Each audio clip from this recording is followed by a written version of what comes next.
back to my 2023 Bainbridge, Georgia series.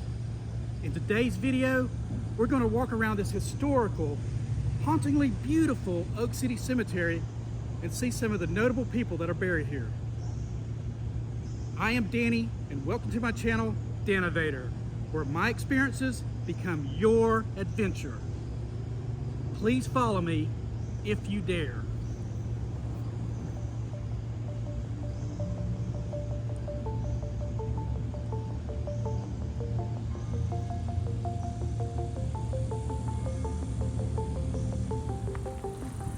If you like adventure, then please subscribe to my channel, and then you can hit that bell and be notified when I release my next video. We're going to turn right at this big oak tree. And turn left at the next oak tree.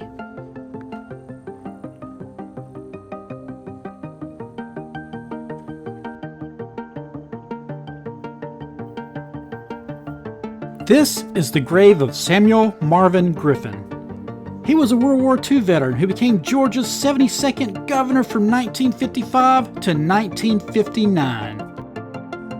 On December 7, 1946, his 14-year-old daughter Patricia was among 119 people who died in the famous Weinkauf Hotel fire in Atlanta, Georgia. 6 of her classmates and her teacher, Miss Mary Davis, also perished that tragic day. You can view this memorial at Willis Park in downtown Bainbridge. She is buried beside Marvin and his wife Mary's grave. He was 74 at the time of his death.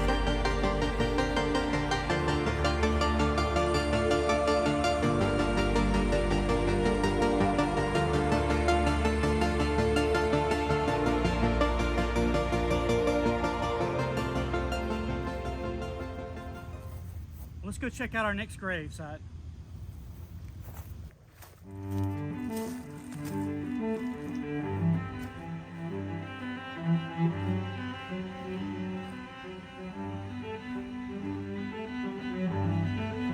This is a grave of one of the earliest doctors in Bainbridge history, Dr. Gordon Chason. Dr. Gordon Chason, along with his brother Jefferson Davis, started a hospital from his home on 315 West Shotwell Street. They would eventually build the Riverside Hospital on the 9th of November, 1918. Many years later, he would be awarded the Certificate of Distinction for his 50-plus years practicing medicine. He died one day after his 98th birthday. Let's go see his brother's grave. There are some spectacular-looking oak trees throughout the cemetery.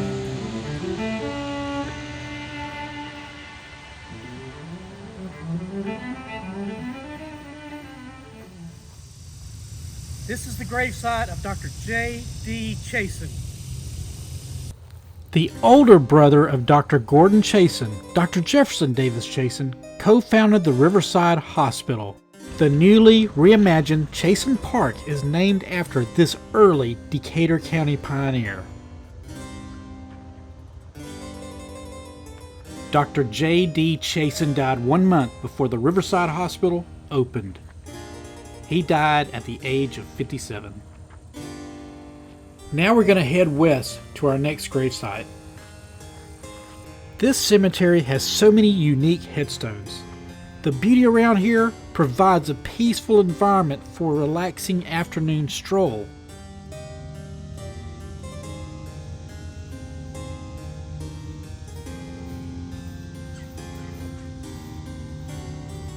I am now at the gravesite of Maston O'Neal. Maston O'Neal, at the age of 16, joined the Confederate Army. After being wounded at the Battle of Peachtree Creek, he returned to Bainbridge where he became a Decatur County lawyer. He served as mayor from 1889 to 1890 and became a state senator from 1890 to 1891. He died at the age of 44. I hope you're enjoying my Oak City walking tour. So how do you like graveyard adventures? Let me know in the comments.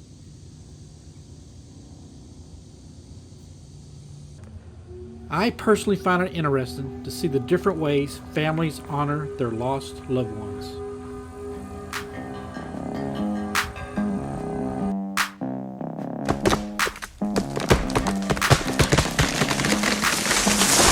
I'll try to keep it from falling. Y'all go on and continue. I'll catch up with y'all in just a little bit.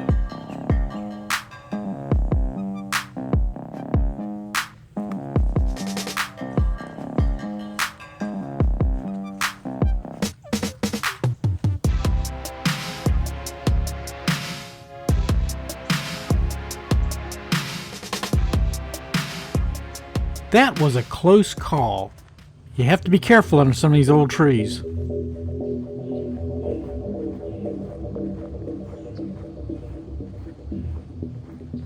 John Wesley Callahan in the 1880s operated the largest individual naval store on the planet. A naval store was a company that removed the turpentine from pine trees for the use of water and weatherproofing wood on sailing ships. He was mayor of Bainbridge from 1912 to 1917. He promoted the creation of the fountain and the statue of the Confederate soldier that can be viewed at Willis Park. He also owned a fleet of steamboats that once navigated on the Flint River. At Willis Park, you can view this bell that once rung from a steamboat, the John W. Callahan Jr. His home can still be seen at 200 East Evans Street and was featured in my city walking tour video. It is known as the Steamboat House. Just look at its curved porch balconies, which resemble the decking of a steamboat. He died at the age of 69.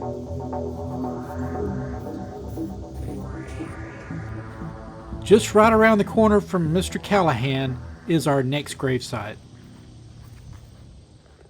Elijah James Willis was a councilman for over 30 years and became mayor from 1904 to 1907. It was his idea for the construction of a hydroelectric dam that provided water preservation that saved the entire downtown of Bainbridge from being destroyed by fire. The firefighters had ample amount of water to pull from. His efforts were recognized by placing a park in his memory where the fire started, which unfortunately destroyed the old courthouse and the city hall. It was often whispered that J.W. Callahan must have commissioned the artist of the statue to make it resemble E.J. Willis. Just a rumor, perhaps. Elijah James Willis was 67 years old when he passed on. Also, buried in the Willis family plot is Ellison Richards Willis. In 2021, he was celebrated as the only surviving grandson of Elijah James Willis. He was a loved and respected servant of the Decatur County Board of Education by being a great teacher, a great principal, and a great mentor to many. He passed away on the 13th day of April 2023. He is survived by his wife, Virginia. As fate had it, I met Virginia and her friend on this day at the cemetery. I want to thank her for educating me and sharing with me the stories of the Willis family.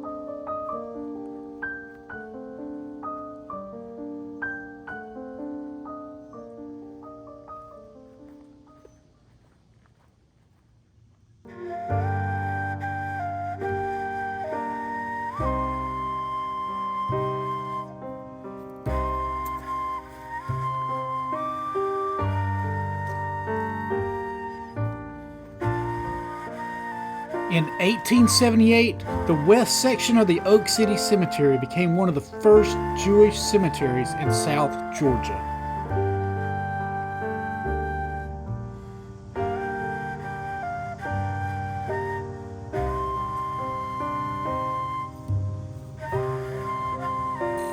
Fannie Brash was the first person buried in the Jewish section of the cemetery.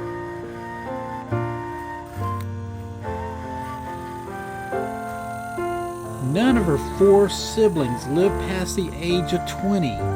They are buried here at the Oak City Cemetery along with their parents, Henry and Henrietta. Fannie Brash died less than 3 months after she was born.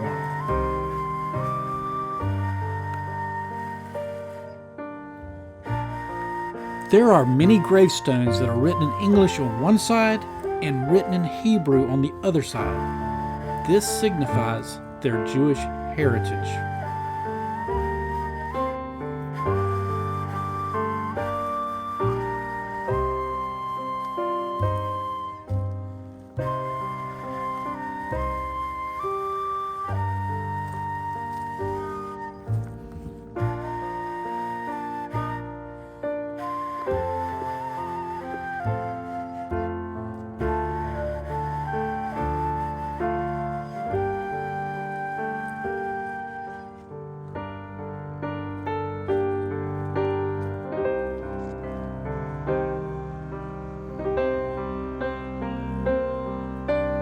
Located by the grave of Eleanor Dickey Wyla Ehrlich is this beautiful Holocaust memorial plaque, and it reads, "In memory of Tilla Frolic Wyla, Julius Wyla, and the 6 million, I thank thee, O God, for the ties that united my parents and me in life. Dickey W. Ehrlich." Eleanor died at the age of 78.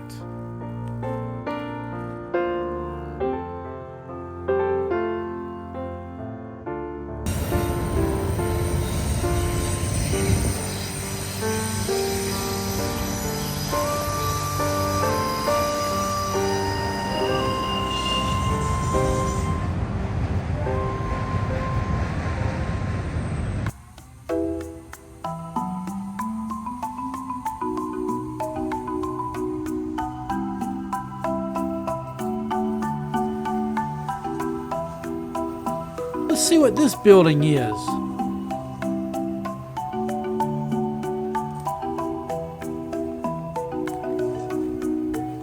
The Old Powder Magazine. This was where gunpowder was stored during the Civil War.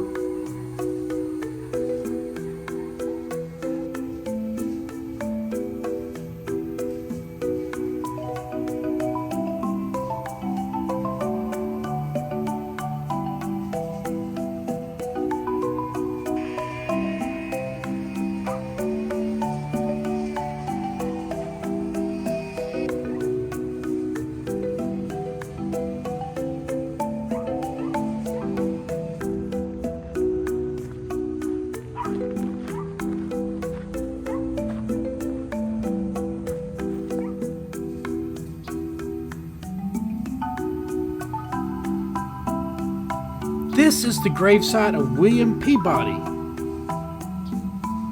William Peabody was the first person buried here in the Oak City Cemetery. He owned Peabody and Company, which was a dry goods store in Bainbridge. He was also a state representative.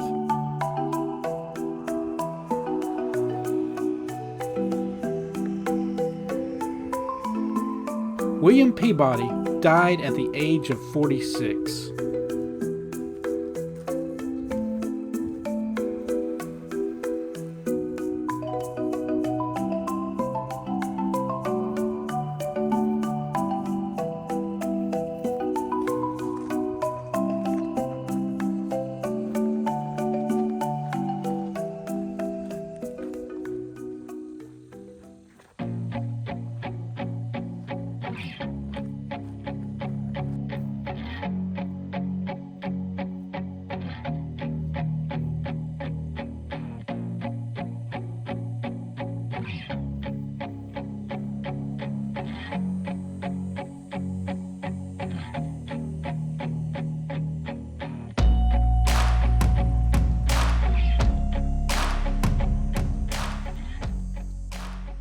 At the age of 12, Benjamin Edward Russell was a drummer boy in the Confederate Army.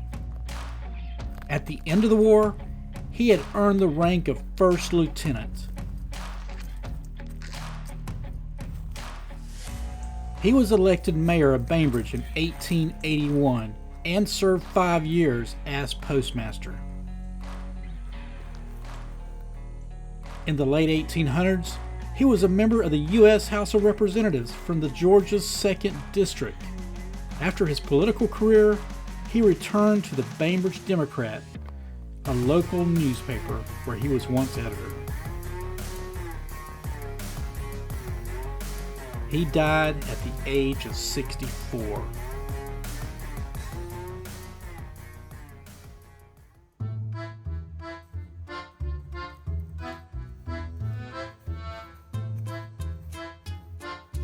Judge Byron Bower began his study of law at the age of 17. Before he was 21, he was elected ordinary, or in current terms, probate court clerk of Baker County, Georgia. He then served in the Confederate Army with the Georgia Company B Cavalry. After the war, he settled in Bainbridge, had an attorney of law firm, and became Superior Court Judge of the Albany Circuit. His passionate desire for growth of his community was evident by helping to bring the railroads to Bainbridge. Ellen Tallulah Dickinson married Judge Bower in 1871. They had 8 children.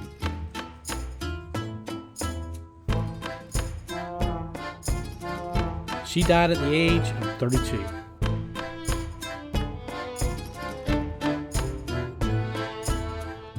About a year later, Ellen's younger sister, Annie Overton Dickinson, married Judge Bower.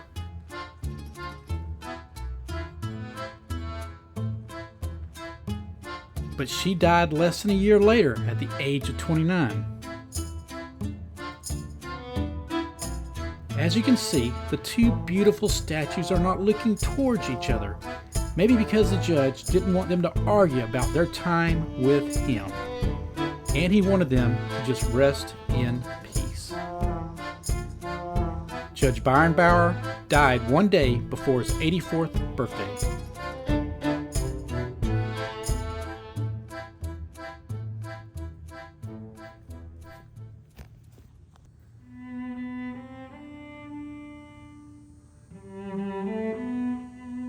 Let's walk just a few steps to the Oak City Cemetery's Hollywood star.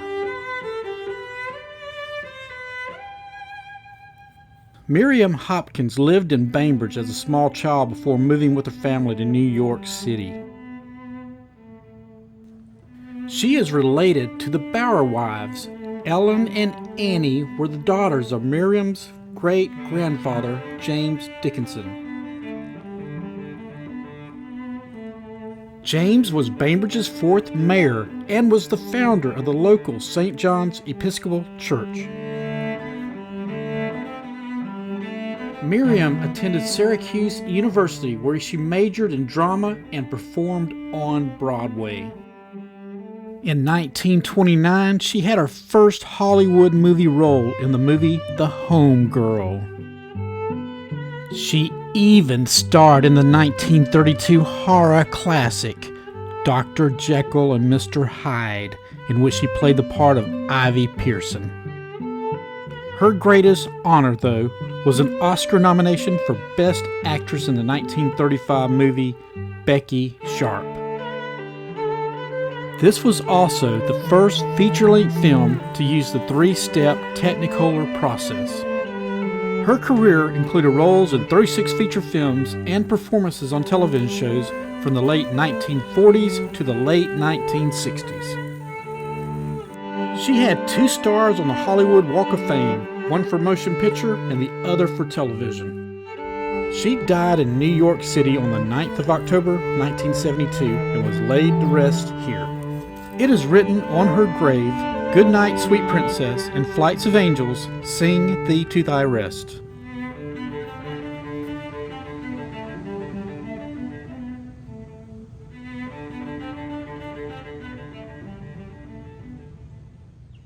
I hope y'all enjoyed my video on the Oak City Cemetery in Bainbridge, Georgia, and I hope y'all enjoyed this series.